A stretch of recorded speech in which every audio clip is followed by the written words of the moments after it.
Со партиципација од 50 на денари, околу 2500 пациенти со рак на дојка ќе ја земаат таблетарната терапија во местото на живење. Фондот за здравствено осигурување вклучи 2 онколошки лека на примарната позитивна листа, но ќе бидат достапни во аптеките до крајот на месецот. Сдруженијето Хема Онко ова го бараше веќе подолг период, поради малтретирањето на болни да патуваат стотици километри до онкологија за да ја земат терапијата. Одлуката е во интереси на клиниката за растеретување на гужвите.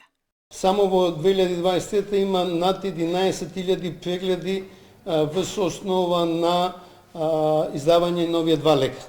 Значи, овие 2400-2500 пациенти 11.000 пати се појавиле во клиниката за онкологија и се создава тесно грlo на најмалку 5 места во болницата. Тоа што ќе стига кај пациентите е само партиципацијата, која во зависност од цената на лекот нема да изнесува повеќе од 50 до 100 денари по пакување.